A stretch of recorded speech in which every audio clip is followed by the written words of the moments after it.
Chapter 7. After supper, Calvin's interrogation of Petey continued. He finally determined that food on Petey's sheet had lured the mice. "I'll clean your sheet before we go to bed," Calvin said, "and stay awake to help chase away the mice." "Goo, goo," Petey grunted. "'Cause I can wake you up easier. Let me watch first." Petey nodded. That night, Petey fell asleep even before the lights were off. It seemed only minutes before Calvin's voice stole into his dreams. "Hey, Petey, wake up." Petey blinked, staring into the darkness. "Wake up, Petey, it's your turn. I can't stay awake no more. I chased away 3 mice. Are you awake, Petey?" I, Petey squeaked as quietly as he could. For a week the watch continued. Soon the mice quit coming. Except for Calvin brushing crumbs from Petey's sheet, the two no longer kept their nightly vigil. Petey missed his little friends and worried about Esteban and Sally, his 2 favorites. They had been like a family. Now their loss brought painful tears. Petey craved a family. It was as if his mind knew of love and devotion, but the feelings must have been only his imagination. Nothing Petey remembered was ever so special. Calvin had satisfied part of this void. Though retarded, his shortcomings were offset by sheer determination. Calvin doggedly deciphered Petey's grunts and gestures until he captured basic notions. With effort, he wove the notions like threads into an idea, eventually forming a concept. Once captured, Petey and Calvin paraded the shared understanding back and forth between them like proud captors of a snared rabbit. Calvin's tenacity made him a dreaded presence on the ward. His endless questions and opinions tested each patient's endurance. In his spare time, Calvin began disassembling everything he touched. He never quite remembered how to reassemble his destruction.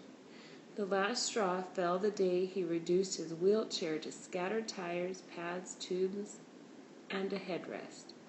"Calvin," the attendant scolded, "knock it off. You take one more thing apart, I'll take your wheelchair away and you can stay in bed. Do you hear me?" Reluctantly, Calvin agreed. After that, he began grabbing the handles on Petey's wheelchair and shoving him a few feet. Wheeling himself forward, he repeated this motion.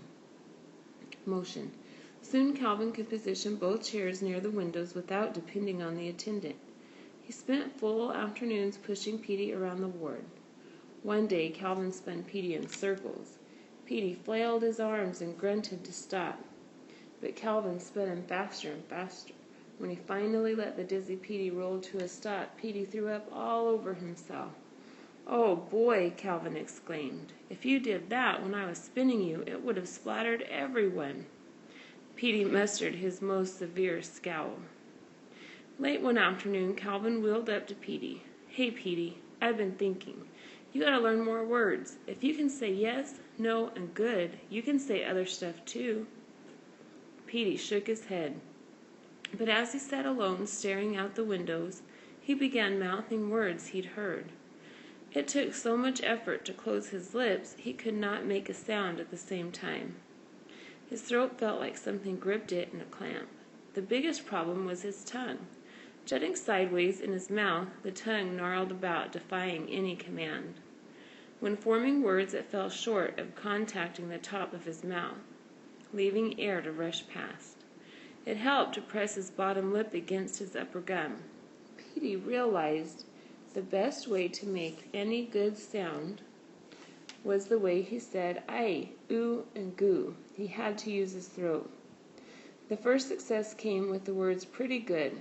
Squirreling his cheeks back and almost humming, he grunted out a very rough "pfr-goo." He could utter this without using his tongue. Over and over he practiced. The next morning Calvin wheeled over. "Hi, Petey, how are you doing?" "Pfr-goo," Petey grunted. Calvin stared. "Pfr-goo." Calvin tipped his head sideways. "You telling me something?" Petey nodded. Calvin skewed his face thoughtfully and scratched his head. "Let me think. I asked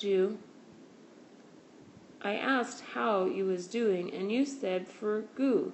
You mean pretty good?" Aye. Calvin broke out laughing. Petey smiled and puckered his cheeks again in a guttural but jubilant "purr-goo, purr-goo." Next day, Petey learned the word goodbye. Unable to say good night, this was the nearest thing he could think of. Again, he exacted great effort, but he grunted out a coarse goo-bah.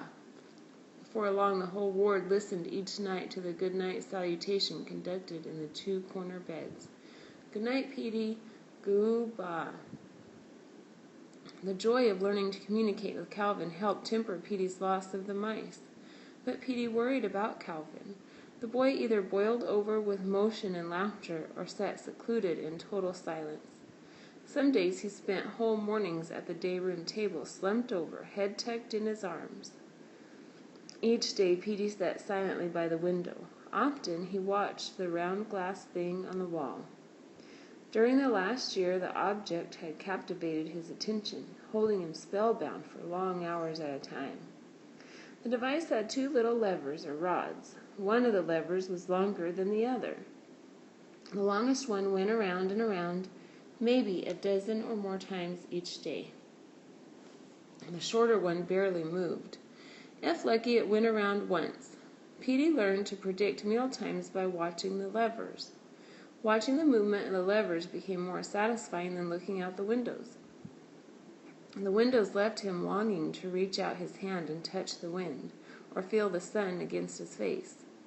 The old memories of his trip over from Infant's Ward had dulled in his mind, and with each rotation of the lever the memories came more from imagination. Maybe he had never really felt the sun and wind.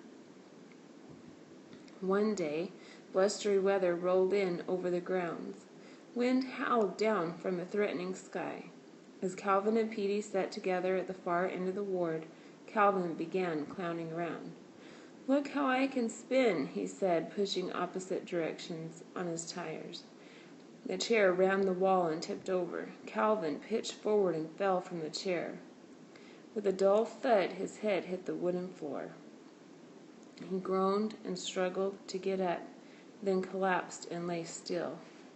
Petey grunted and tried to wave his arms, but nobody noticed. He sat frozen in numbed silence. His best friend needed help, and all he could do was sit helplessly in his wheelchair and grunt like an idiot.